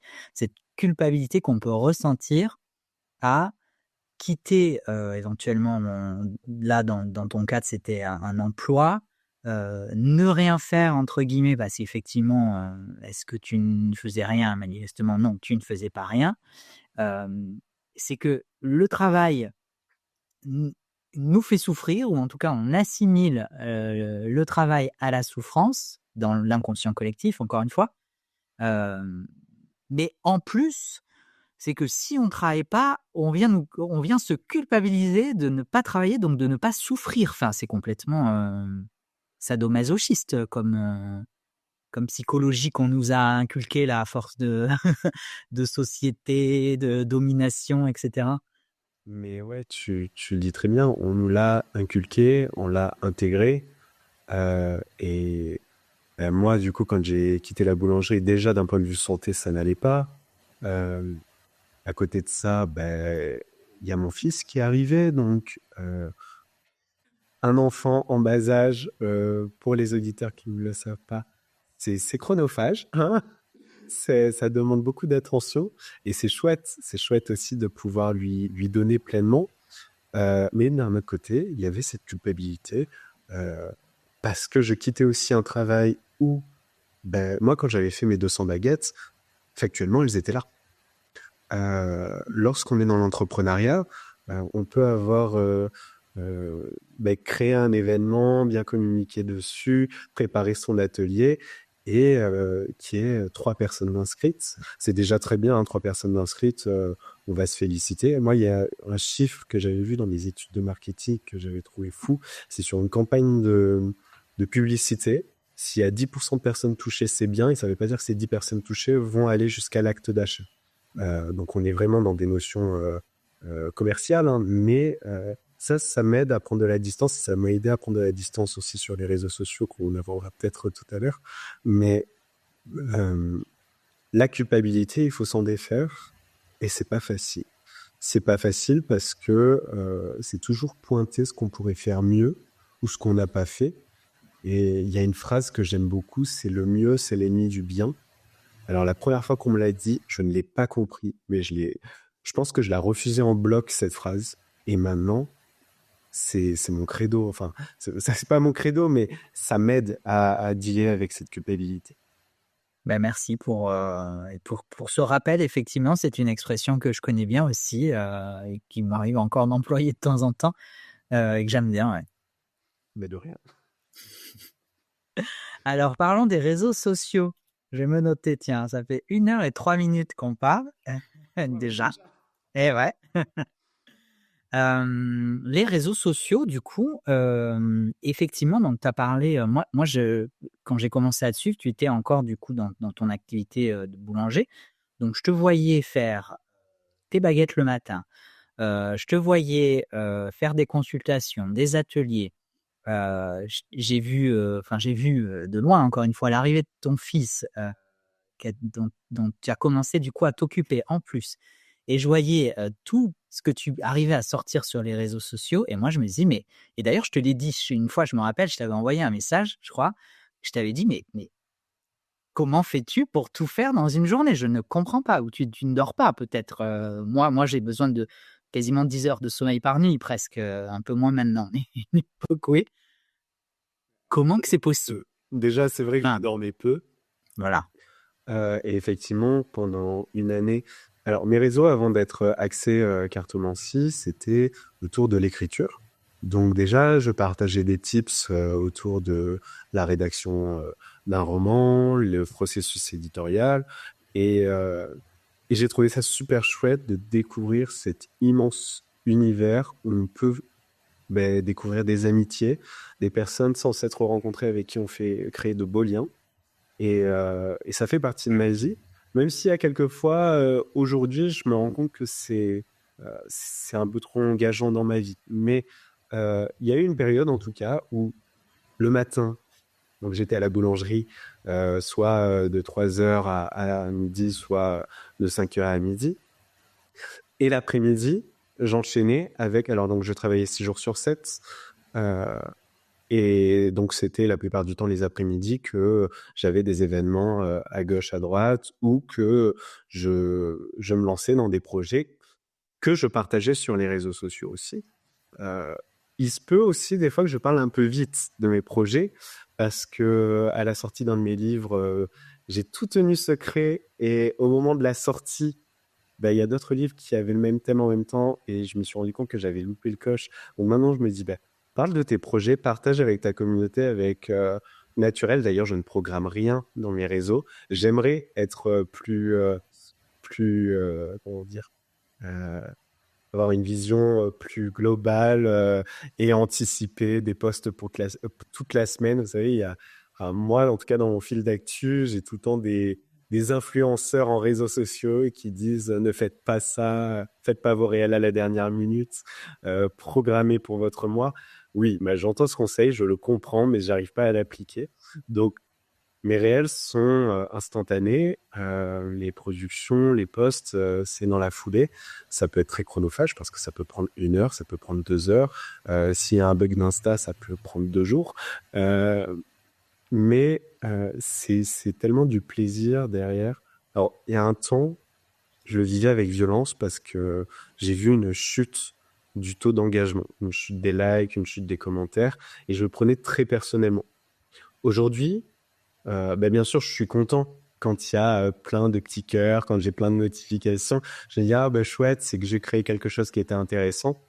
Euh, mais le plus important, c'est que ce soit un contenu qui me parle et je me dis si ça me parle, ben ça veut pas forcément dire que ce sera cette semaine ou ce mois-ci, mais peut-être que dans 2 mois, quelqu'un va tomber dessus et va m'envoyer un message et on aura créé un contact grâce à ça. Le côté pervers Instagram, c'est que il faut être présent. Dès lors qu'on est absent, on est invisibilisé et, euh, et c'est une machine infernale où il faut toujours créer du contenu, toujours se renouveler. D'ailleurs, même pas forcément toujours se renouveler, mais essayer de comprendre quelle est l'attente du moment. Et ça, c'est un jeu auquel il faut doser. Il faut doser parce que si on le vit dans la souffrance, ben, on peut très vite se mettre dans des états émotionnels à jojo. Et essayer avec les réseaux sociaux d'être le plus authentique, faire des choses qui vous sont plaisantes. Ça, c'est le conseil que, si je peux me permettre de vous donner un conseil aux auditeurs. Euh, et faites pas attention aux likes, même si on vous répète constamment qu'il faut faire attention aux likes.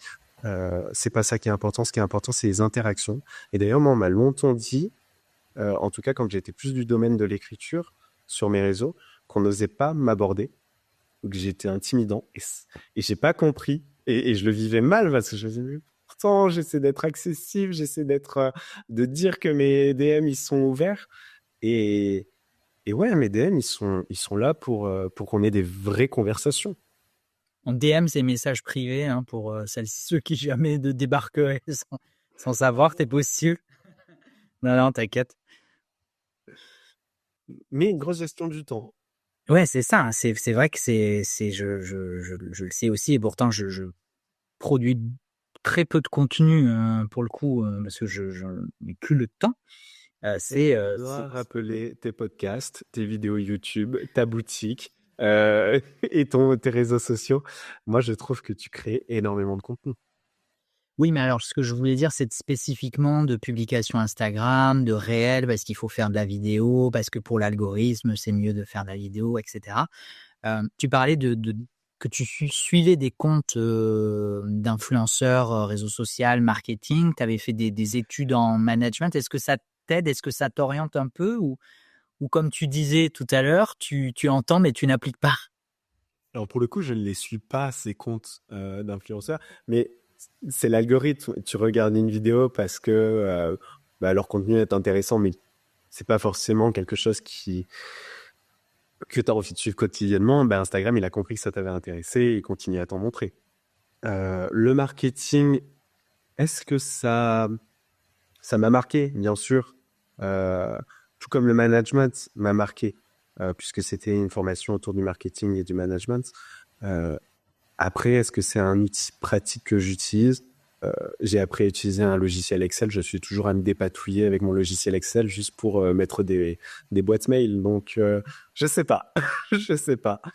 Euh, mais par exemple, Instagram, c'est le réseau social sur lequel je m'épanouis le plus.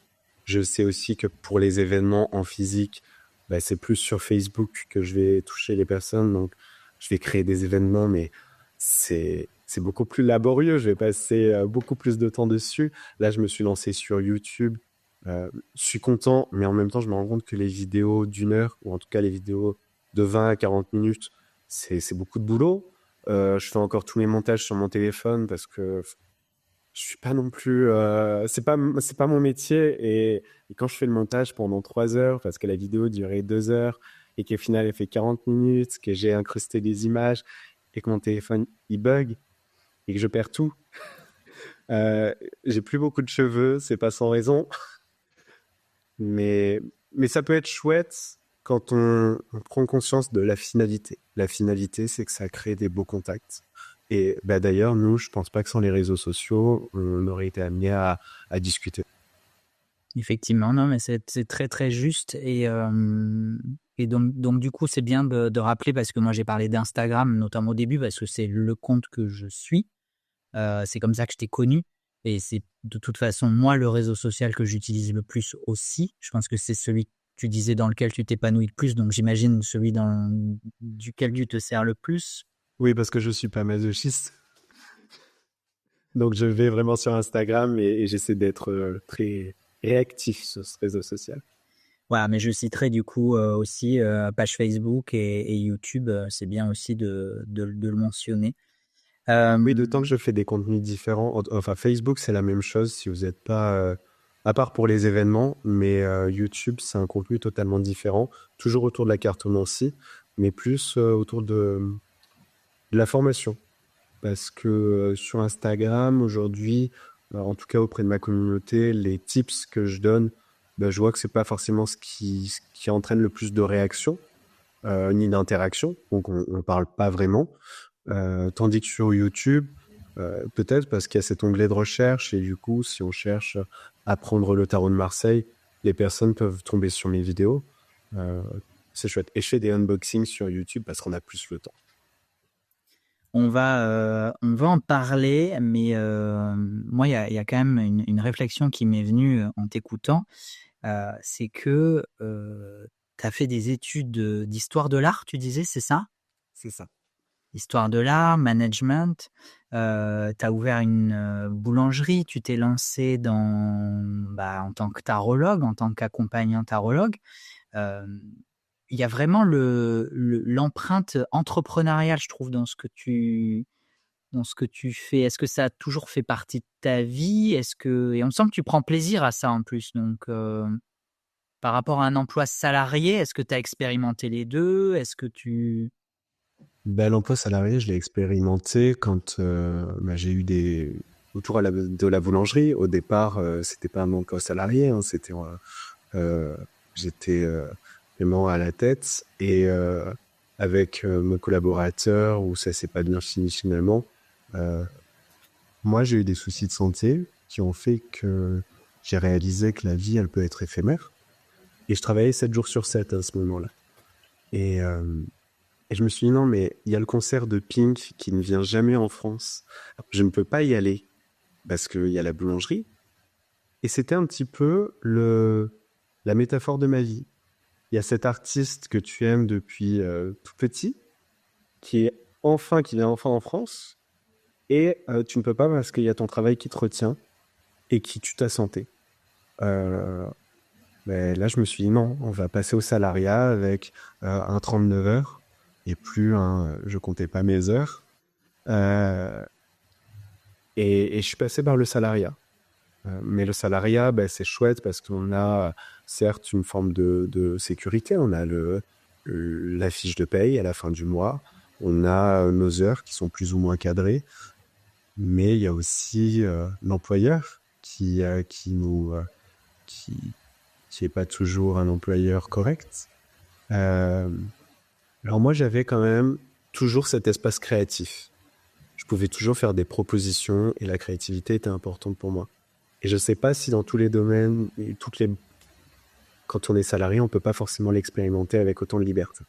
Euh, j'ai grandi avec des parents qui sont vraiment axés euh, profil entrepreneurial où il faut travailler et le travail c'est pas du tout l'épanouissement mais c'est gagner de l'argent et quitte à se tuer à la tâche. Donc c'est vrai que j'ai été biberonné à ça. Ça a une influence en moi, mais ce qui est chouette c'est que je comprends aussi d'autant mieux des auto-entrepreneurs qui viennent me voir pour qu'on explore leur possible avec les cartes parce que je me suis beaucoup réorienté.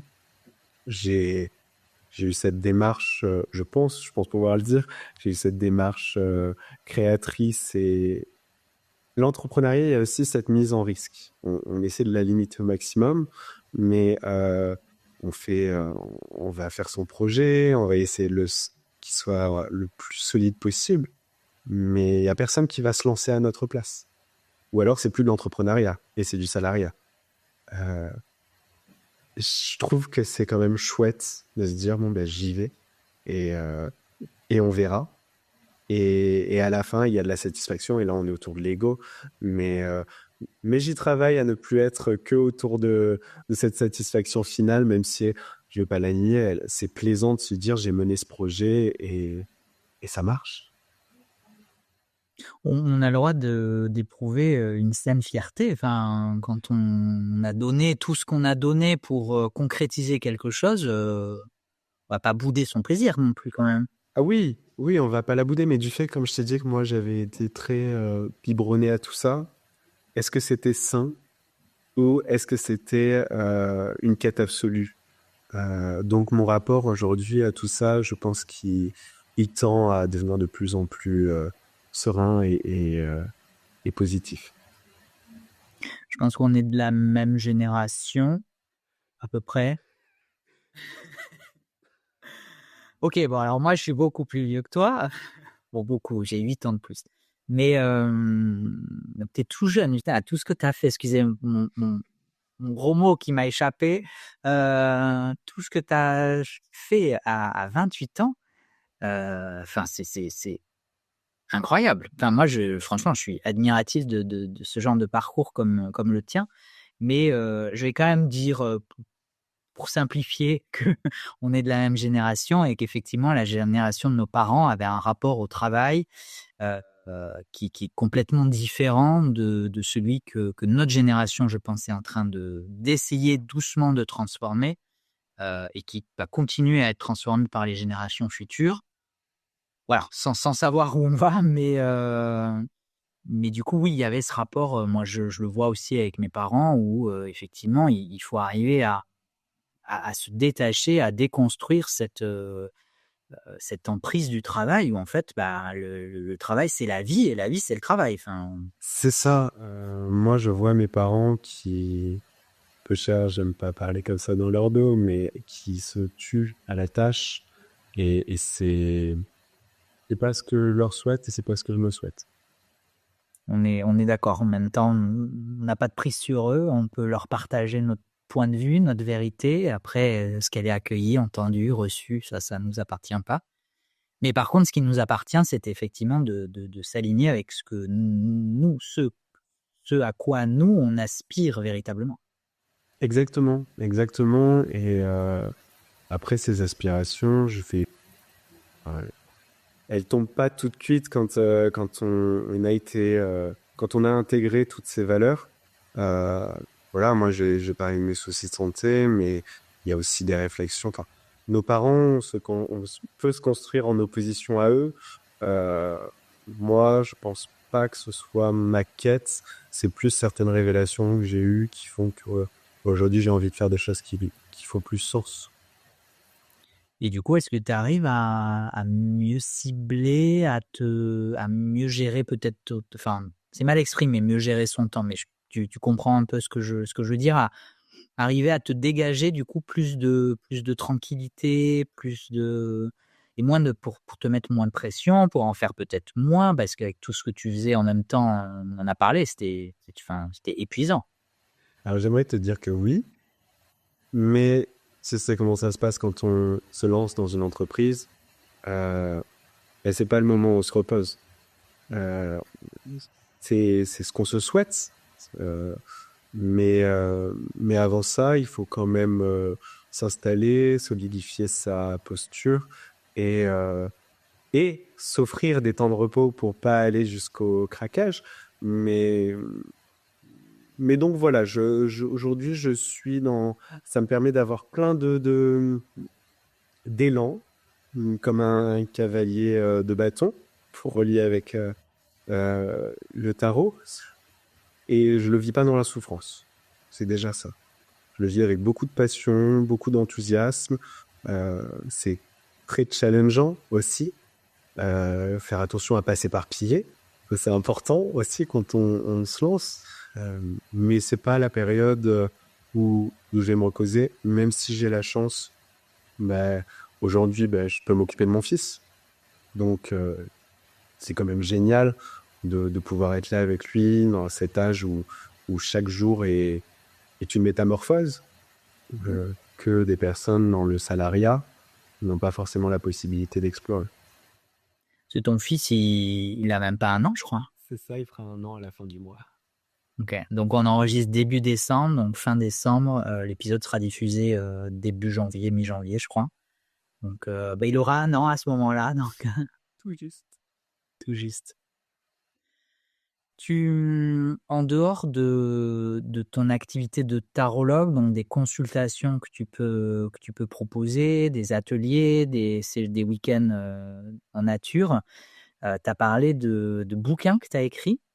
Je sais que tu travailles aussi sur des projets de jeux de cartes. Tout à fait. Et entre autres, tu reçois aussi beaucoup de partenariats presse de jeux. C'est ça. Alors, j'ai beaucoup écrit et je trouve que l'écriture, c'est un support génial pour se faire du bien. Et j'invite d'ailleurs souvent mon entourage à écrire. Pas forcément pour écrire sur ce qu'on vit. Écrire de la fiction, ça fait du bien parce qu'on met toujours un peu de soi. Et donc j'ai sorti 2 livres et des nouvelles. J'ai été primé pour l'un d'entre eux et c'était super chouette. C'était une super aventure. J'en mets encore dans les tiroirs qui attendent peut-être un éditeur en VR. Mais là, aujourd'hui, mon attention, elle est autour de mon accompagnement à l'aide des cartes et notamment d'un jeu qu'on a co-développé avec, si j'ai l'espace, ouais. Ah, mais bien sûr, mais là, l'espace, il est complètement libre, hein, tu sais. Euh, Peu de temps après donc mon lancement professionnel dans le tarot, j'ai Anaïs qui m'a contacté. Alors Anaïs, c'est la présidente française de l'association de gémothérapie. La gémothérapie, c'est une branche de la naturopathie qui utilise les bourgeons. Donc on n'utilise que le bourgeon. Et ce qui est génial, c'est que ces bourgeons proviennent d'essences d'arbres qu'on a autour de chez nous. En tout cas, nous, dans le sud-est, on a cette chance d'avoir énormément... on a les chênes, on a le pin, on va avoir l'églantier. Et c'est super chouette. Au printemps, on récupère les bourgeons et on se fait notre pharmacie avec. Et Anaïs me contacte parce qu'elle avait conçu un jeu qui était plus un jeu d'initiation. Des cartes pour, hop, j'ai l'églantier, à quoi ça sert? Défense immunitaire, très bien. Mais les personnes autour d'elle qui avaient acquis ce jeu l'utilisaient comme un oracle. Alors, il n'a pas été réfléchi comme un oracle, mais il s'avère qu'il marche super bien comme un oracle. Donc, des fois, on dit, oui, on a canalisé le message des guides ou des anges, ou que sais-je. Ben, elle a canalisé sa connaissance et ses émotions, et il s'avère que ça fait un oracle, mais c'était pas sa volonté initiale. Donc, elle m'approchait pour savoir s'il y avait potentiellement quelques conseils que je pouvais lui donner autour de la cartomancie. Et on s'entend super bien, on prend le café, on s'éclate, on va lui acheter un premier tarot, et je commence à lui faire un atelier sur les arcanes majeures. Et on se rend compte qu'on peut corréler chaque arcane majeur avec un bourgeon ou plusieurs bourgeons. On se dit que c'est super chouette, parce que moi, ça faisait quelque temps que je voulais développer un tarot, l'illustrer et le faire. Mais je voulais pas juste ajouter un nouveau tarot parmi tant d'autres. Et ça fait super narcissique de dire ça, mais ce que je veux dire, c'est que il y a toujours l'imposteur qu'on ressent, et moi, je trouve que graphiquement, j'avais pas non plus quelque chose d'hyper novateur à apporter. Donc, je voulais apporter quelque chose, mais je savais pas quoi. Et lorsqu'on a fait ce lien, je me suis rendu compte que le tarot, c'est un super outil pour identifier, pour trouver des conseils chouettes. Mais une fois qu'on a le conseil, ça ne veut pas forcément dire qu'il est simple à appliquer. Et d'avoir ce petit bourgeon sur la carte qui va, là par exemple, le conseil va être autour du lien familial, travailler son transgénérationnel. Et on va avoir le pendu qui va souligner ce lien familial, parce que sur le pendu, on a tout cet arbre généalogique qui peut être souligné. Le bourgeon associé au pendu, c'est la vigne. En prenant un macérat de vigne, tout simplement en se concentrant sur ce bourgeon, on peut arriver à travailler sur sa thématique. Ça peut être une béquille. Et j'ai trouvé ça super chouette. Donc j'ai illustré le jeu, on a fait le fascicule, on a été en conversation avec des maisons d'édition. Pour le moment, c'est pas au programme. On ne sait pas encore où est-ce qu'il va aboutir ce jeu. Moi, ça m'a laissé le temps de créer un autre jeu. Donc, j'ai 2 jeux dans la poche, peut-être, qui peuvent s'assembler parce qu'ils ont le même parti pris graphique. Parce que j'ai pas parlé non plus. Oh là là, je m'éparpille. Vas-y, sans toi, on est parti, c'est bon, t'inquiète. On est parti sur une illustration assez sommaire. en tout cas une illustration centrée, et autour des mots lâchés en vrac, manuscrits, pour que la carte appelle à plusieurs directions. Donc, mettons sur le Battler, on va avoir le mot du potentiel, on va avoir le pouvoir, on va avoir le jeune homme, on va avoir plein de mots comme ça, mais pas écrits de façon linéaire. Pour que lorsqu'on se retrouve face à la carte, le premier mot qui attire notre regard, ce soit celui auquel on prête un peu plus d'attention durant cette guidance. Et je trouve ça chouette parce qu'une personne qui n'a pas forcément la maîtrise de l'outil tarot ou de la cartomancie, elle peut se fixer sur ses mots et essayer de faire parler son intuition et voyager. Et on s'enferme pas.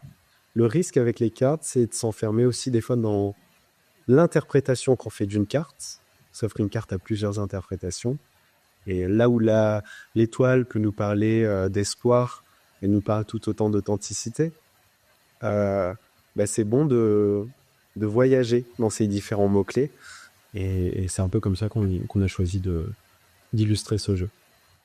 Donc des livres, des jeux, ça ne s'arrête jamais en fait, ça bouillonne, c'est le chaudron en permanence. Ça, tu vois, c'est quelque chose qui me posait problème, ou en tout cas qu'on me reprochait plus jeune. Par exemple, j'ai fait du handball, j'ai fait du tir à l'arc, j'ai fait de la peinture, j'ai fait de la photographie, j'ai fait de la sculpture. Et ce qu'on me reprochait, c'est oui, mais tu vas jamais jusqu'au bout. Mais ça veut dire quoi, aller jusqu'au bout? Petit rappel, le bout, c'est le moment où on sera enterré ou incinéré. C'est pas grave d'explorer plein de voies. C'est pas du temps perdu. Je le dis aux auditeurs parce que moi, ça m'a tellement heurté. Ça a tellement été un chemin long en moi et de culpabilité aussi. Et me dire, ouais, mais c'est vrai que je devrais tenir. Si quelque chose vous plaît plus, ça vous a donné du plaisir. Et le plaisir que vous avez eu à expérimenter cela, c'est quand même des connaissances que vous avez intégrées. La photographie, avoir fait des expos, ça me nourrit aujourd'hui encore. La peinture, l'histoire de l'art, ça me nourrit aujourd'hui encore. La boulangerie, dans les séjours dans la nature, oui, maman m'a dit, mais pourquoi tu fais pas un petit atelier yoga dans tes séjours dans la nature? J'ai fait du yoga, mais j'ai pas donné de cours de yoga. Me former au yoga pour donner un petit cours artificiel, ça fait pas sens. Plutôt que dire, on va faire des financiers, on va faire des cookies, on va faire du pain, on va faire des michettes à l'huile d'olive, c'est quelque chose qui me ressemblera, qui a un savoir que j'ai vraiment travaillé, plutôt d'acquérir quelque chose pour donner un prétexte à on peut explorer plein de voies, c'est pas du temps perdu, c'est toujours enrichissant et on aura bien assez le temps quand on sera situé sous terre pour ne plus explorer. Top. Franchement, on pourrait s'arrêter là, mais j'ai pas fini. J'espère que tu as encore un tout petit peu de temps devant toi. Parfait. Je voulais parler de ce partenariat que tu as avec Très Daniel, les éditions Très Daniel. C'est affiché sur tes réseaux sociaux. Donc je ne dévoile absolument aucun secret. Rien, et en janvier, d'ailleurs c'est ce soir au moment où on enregistre que Animae annonce que c'est leur partenaire pour 2025. Ok, donc félicitations. Justement, alors je voudrais bien que tu nous parles de cette expérience-là, qui je pense pourrait d'ailleurs intéresser beaucoup de monde. Je pense qu'il y a du monde dans les starting blocks, mais avec ce qui m'est venu à l'esprit, c'est de le mettre en perspective peut-être justement avec toi, ton expérience, comment tu as vécu ce passage de à 12 ans, je découvre le tarot de Marseille Grimaud, à aujourd'hui, je reçois, je ne sais pas combien de jeux tu reçois par semaine, voilà, mais ok, alors pas par semaine, mais au nombre de jeux aujourd'hui que tu reçois, mais au-delà des jeux que tu reçois, des jeux qui existent aujourd'hui dans le monde, je suis bien placé pour le savoir, et moi-même, je m'y perds un peu. Justement, avoir ton ressenti sur ton évolution personnelle, comment toi, tu as ouvert du coup ta connaissance de ce monde infini de la cartomancie, mais vraiment de la cartothèque, quoi, du jeu de cartes, tout en ayant peut-être une vision plus globale de ce marché, entre guillemets, parce que ça reste un marché économique. Et de cette expérience que tu as d'affiliation à une maison d'édition où il te revient du coup d'en faire la promotion. Et comment tu gardes une authenticité dans, tu vois, Ça, c'est super intéressant que tu le soulignes parce que vraiment, on a une liberté d'expression. Déjà, avec Très Daniel, on n'était pas tenu de communiquer sur les produits qu'ils nous adressaient. Bon. Et on pouvait leur demander aussi d'autres références de leur catalogue qu'ils ne nous soumettaient pas forcément. Ils nous les ont envoyés et ça permettait d'expérimenter et ensuite de faire des retours honnêtes. Et d'ailleurs, j'ai toujours été honnête et critique parce que je pense que une critique négative, et ça se révèle aussi parce qu'on me l'a dit des fois dans les commentaires. Ah ben tu vois le côté que toi tu as moins apprécié dans ce jeu, moi ça m'attire, donc je vais y aller. Donc Très Daniel, une année hyper riche. Hyper riche. À savoir que je devais avoir 4 oracles, un peu plus de tarot, mais j'étais pas fan des oracles. J'en ai beaucoup maintenant. J'ai essayé de les compter une fois pour un réel et j'ai lâché l'affaire parce que j'ai compté une étagère, j'en avais 60 et j'ai d'autres étagères. Ils nous ont bombardé de livres, ils nous ont bombardé d'oracles, de nouveautés et encore une fois, on n'était pas obligé d'en parler. Après, on a envie de jouer le jeu, ils nous offrent ces cadeaux, on a envie d'explorer les ouvrages, on a envie d'en parler et c'est aussi ce qui est attendu, même si ils étaient très chouette. Le côté qui était un peu frustrant, c'est quand des parutions sont retardées pour des problèmes d'impression ou quoi que ce soit, et qu'on reçoit tout d'un coup. Quand on reçoit 6 références dans la spiritualité, ben, les livres ont beau être géniaux, l'approche a beau être hyper intéressante. Imaginez-vous sur un dimanche assister à 6 messes différentes en une demi-journée. Je prends un exemple, mais c'est imbuvable. C'est imbuvable. Alors il faut aussi trouver comment respecter chaque ouvrage et prendre le temps de l'écouter. Ce qui fait que là, j'ai encore des ouvrages que j'ai pas explorés pleinement. J'ai un petit peu présenté, mais j'ai pas fait de retour parce que j'ai pas encore eu le temps à leur donner pour que ce soit respectueux envers les auteurs et le processus éditorial. Parce que derrière un livre, il y a certaines maisons d'édition, mais il y a l'auteur, il y a l'illustrateur. On pourrait même aller jusqu'à l'imprimeur parce que je suis très sensible au maquettage des livres et à l'impression.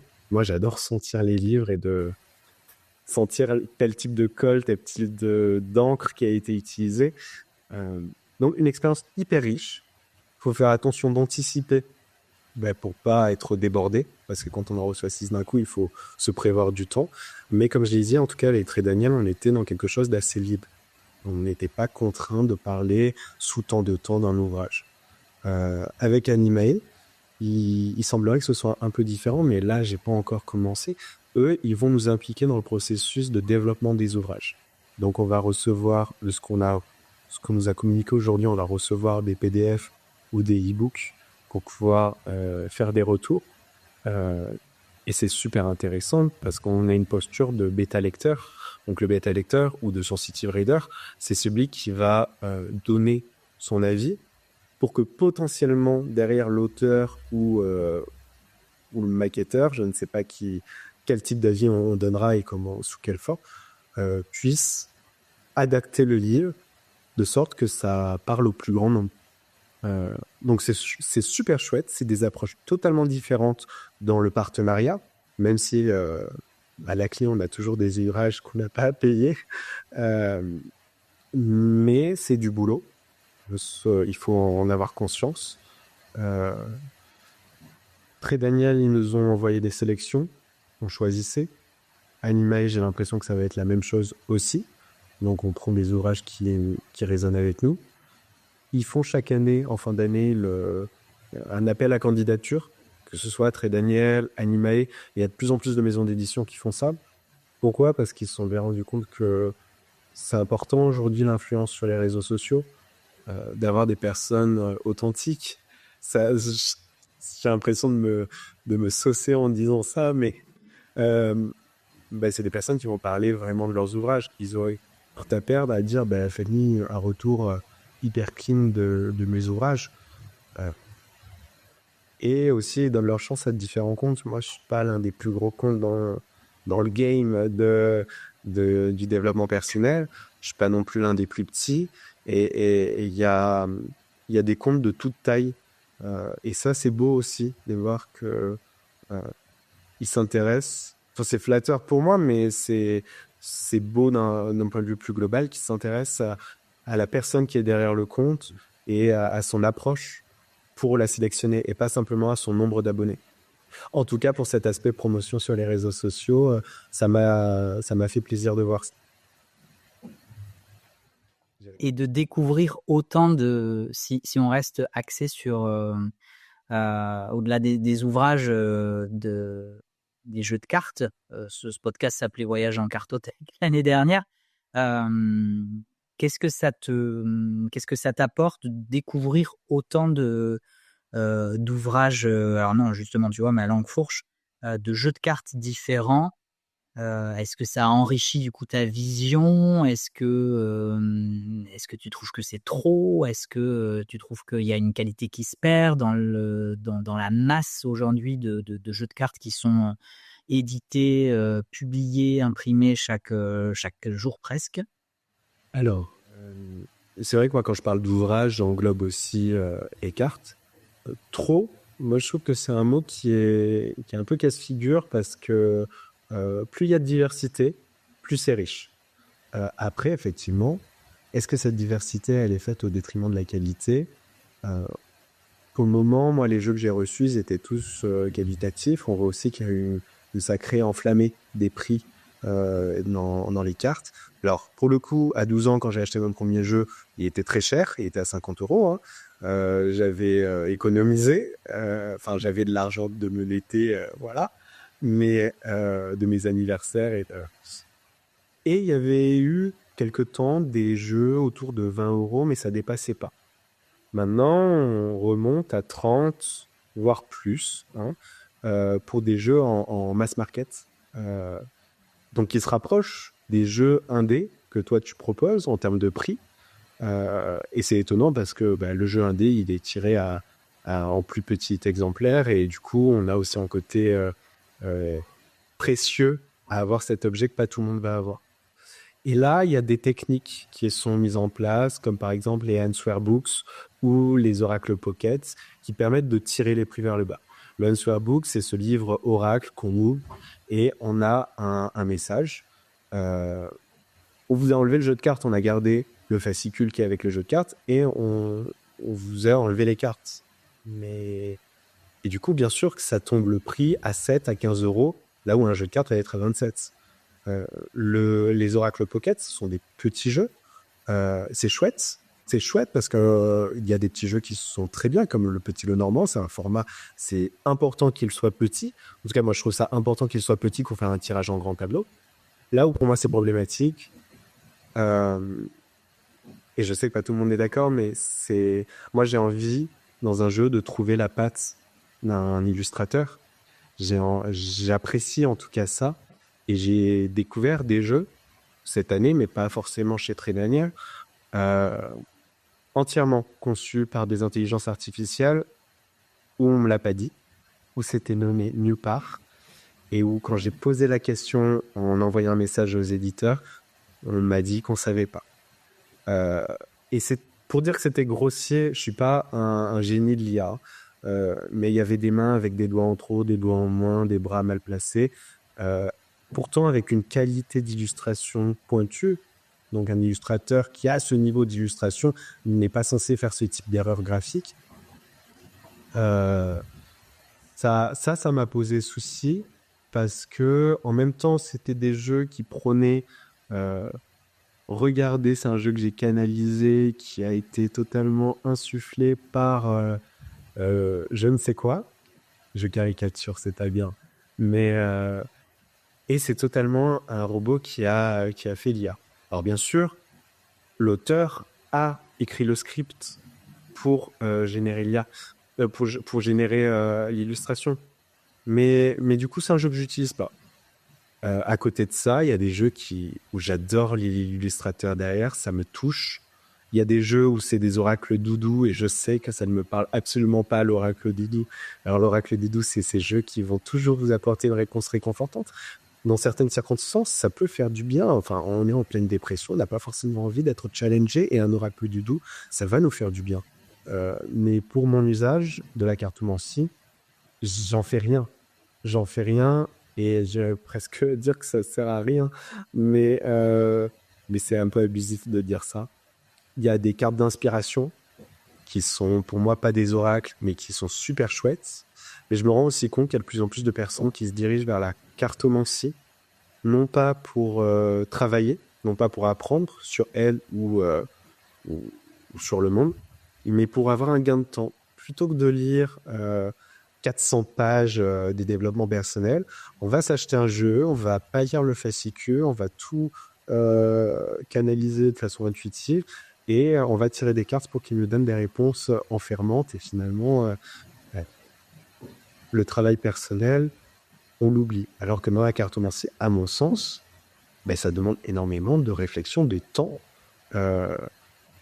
imposé dans sa vie une demi-heure pour tirer les cartes ou faire une méditation ou lire un livre, c'est très bien.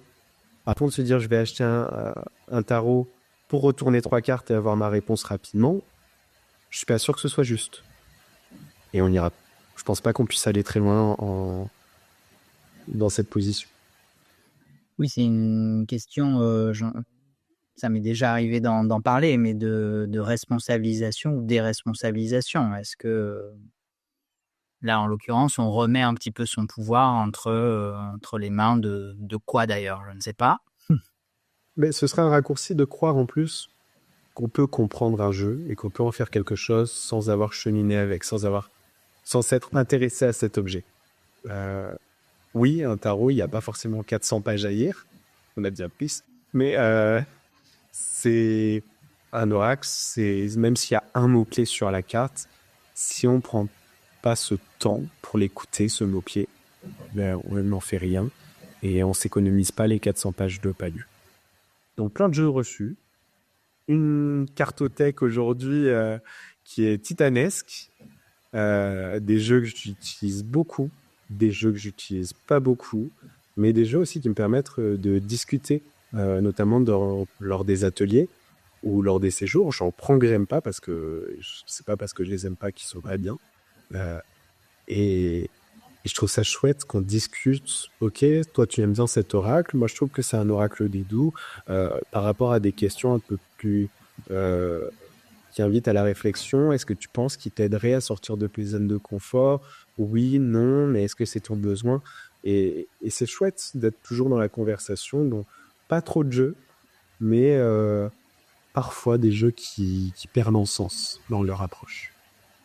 Merci beaucoup, c'était une analyse très intéressante et puis tu nous as fait un panel de tout ce qu'on peut trouver aujourd'hui dans la cartomancie, donc c'était chouette. Écoute, moi je pense que on pourrait continuer à discuter encore très longtemps. Je vais essayer de maintenir un petit peu ces épisodes en dessous de 2 heures quand même, parce que là je pense quitte à te réinviter à la limite dans quelques temps pour Déjà, elle a réalisé qu'on est presque à 2 heures. Eh oui, ouais. Non, c'était bon, ça s'est bien passé. Très content de ce moment. Mais de toute façon, j'ai écouté le podcast et comme je t'ai dit, à chaque fois, je me disais, ça doit être un super moment et je confirme, c'est un super moment. Bon, et moi aussi, j'ai passé un super moment. C'était trop chouette de te découvrir un peu plus, de découvrir ton parcours et puis plein de beaux enseignements, de belles leçons de vie et de beaux partages. Donc, merci beaucoup pour tout ça, pour tout ce que tu as accepté de nous livrer aujourd'hui. Merci à toi de m'avoir invité. Avec grand plaisir. On te retrouve du coup sur les réseaux sociaux qu'on a déjà évoqués, Instagram, Facebook, YouTube maintenant aussi. Tu as un site internet? J'ai une boutique. Okay. Une boutique. Aujourd'hui, mon site internet, il faudrait peut-être que je trouve quelqu'un pour le développer, mais je n'ai pas encore trouvé cette bonne personne. C'est ce qui te permet de booker tes consultations, c'est ça? Alors, pour tout ce qui est du bookage dans l'agenda, ça, on le fait en échange privé. Euh, mais ça permet en tout cas de procéder au règlement et aussi de voir la palette de consultations qui existent, qui peuvent ou pourraient répondre au mieux à votre potentiel besoin. Et aussi pour les séjours, bien sûr. Aussi, bien sûr. Oui, oui, j'avais vu que tu parlais de vie antérieure et tout, mais je vais m'arrêter là, sinon on est parti pour 1 heure de plus. Mais promis, tu reviendras. J'aimerais bien qu'on aborde, parce qu'on a parlé de choses très terre à terre, mais en même temps, c'est ce que je te disais en off au début. Du coup, ça sera plus du off. Et je te disais que c'est vrai que quand je fais ces épisodes avec des personnes que je ne connais pas personnellement, on a tendance à rester sur des choses plus concrètes, plus terre à terre, parce que on fait connaissance, on découvre ton parcours, etc. Mais ça m'intéresse un jour, on ira creuser ton rapport à la spiritualité, à la vie au-delà de ce plan très matériel, très concret. Avec grand plaisir. Merci beaucoup d'avoir accepté cette invitation et puis j'espère que nos auditeurs, auditrices auront passé un moment aussi agréable que nous. Et puis à très bientôt. À très bientôt. Au revoir.